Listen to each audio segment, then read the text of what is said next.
प्रत्येक आईला आपल्या मुलांना खाण्यासाठी द्यायचे असतात एकदम हेल्दी असे पदार्थ आणि मुलांना मात्र हवे असतात एकदम टेस्टी असे पदार्थ। जर या दोन्ही गोष्टी साध्य झाल्या तर किती छान होईल नाही। आज आपण सुपर फूड म्हणून ओळखल्या जाणाऱ्या बीटापासून एकदम टेस्टी आणि हेल्दी असे बीटरूट कटलेट बनवणार आहोत। हॅलो फ्रेंड्स, यज्ञ कर्म फूड्स मध्ये आपल्या सर्वांचं मनपूर्वक स्वागत। आज आपण एकदम सोप्या पद्धतीने बीटरूट कटलेट बनवणार आहोत। कटलेट बनवण्यासाठी मी एक मोठ्या साईजचं बीट स्वच्छ धुवून त्याची साल काढून किसणीने किसून घेतलेला आहे। कटलेट बनवण्यासाठी आपल्याला या बीटाचं एकदम टेस्टी असं मिश्रण बनवून घ्यायचं आहे। या ठिकाणी मी कढईमध्ये हाफ टेबलस्पून तेल गरम करायला ठेवलेलं आहे। आपल्याला ही रेसिपी बनवते वेळी जितकं शक्य असेल तितकं कमी तेल वापरण्याचा प्रयत्न करायचा आहे। आता आपलं तेल एकदम छान तापलं गेलेलं आहे। आता आपण यामध्ये घालून घेऊ बारीक कट करून घेतलेली हिरवी मिरची। तुम्हाला हवं असेल तर तुम्ही हिरव्या मिरचीची पेस्टही वापरू शकता। आता आपली हिरवी मिरची छान फ्राय झालेली आहे। आता आपण यामध्ये घालून घेऊ आलं व लसणाची पेस्ट। या ठिकाणी मी 1 चमचा आलं लसूण पेस्ट घेतलेली आहे। आलं लसूण पेस्ट व्यवस्थित परतली गेली की आपल्याला यामध्ये घालून घ्यायचा आहे किसून घेतलेला बीट। आता आपल्याला हिरवी मिरची, आलं लसूण पेस्ट व बीटरूट व्यवस्थित मिक्स करून घ्यायचं आहे। या ठिकाणी मी बीटरूट मिनिटभर परतून घेतलेला आहे। आता आपण यामध्ये घालून घेऊ सर्व मसाले। चवीनुसार मीठ,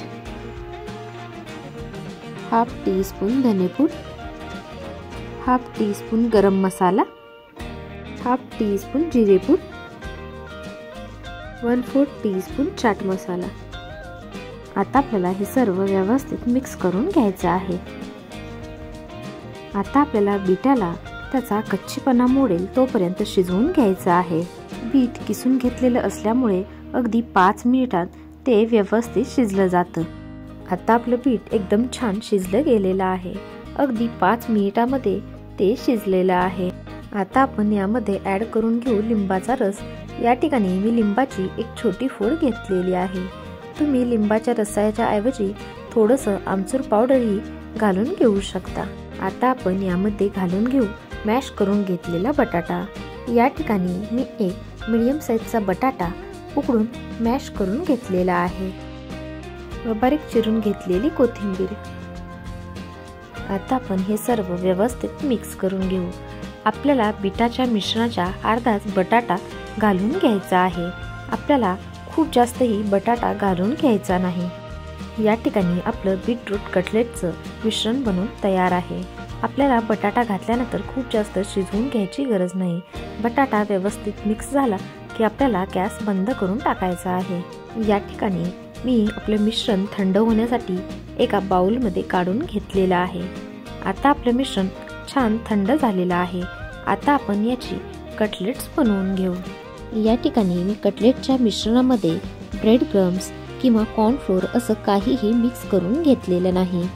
तुम्हाला हवं असेल किंवा कटलेटचं मिश्रण थोडंसं पातळ वाटत असेल तर तुम्ही कन्सिस्टन्सी मॅच करण्यासाठी यामध्ये ड्राय ब्रेड क्रम्स घालून घेऊ शकता, जेणेकरून तुमच्या कटलेटच्या मिश्रणाची कन्सिस्टन्सी एकदम परफेक्ट होईल व एकदम इझिली तुम्ही कटलेट्स बनवू शकाल। आता आपण कटलेट्स बनवून घेऊ। त्याला तेल लावून थोडं थोडं मिश्रण घेऊन आपल्याला कटलेट्स बनवून घ्यायचे आहेत।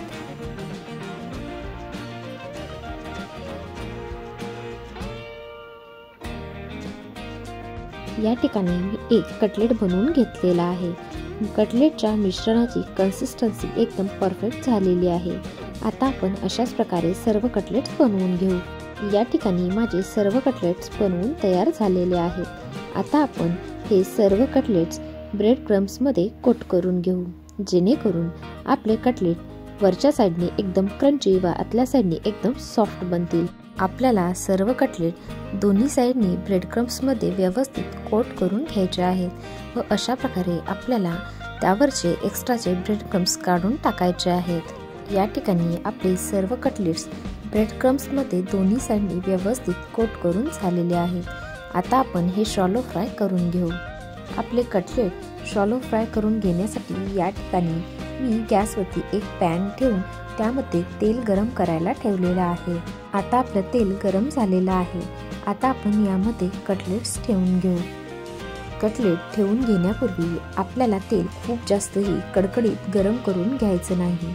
जर तुम्ही तेल खूप जास्त कडकडीत गरम करून घेतलेलं असाल, जेव्हा तुम्ही पॅनमध्ये कटलेट्स ठेवून घ्याल ते वरच्या साईडने लगेचच करपले जातील। या ठिकाणी आपले सर्व कटलेट्स मी पॅनमध्ये ठेवून घेतलेले आहेत। आता आपल्याला हे अगदी मंद आचेवरती दोन्ही साईडने शॅलो फ्राय करून घ्यायचे आहे। लक्षात ठेवा, आपल्याला कटलेट्स अगदी मंद आचेवरती शॅलो फ्राय करायचे आहेत, जेणेकरून ते आतमध्येपर्यंत व्यवस्थित शिजले जातील। आता आपले कटलेट एका साईडने शॅलो फ्राय झालेले आहेत। आता आपण ते पलटून घेऊ।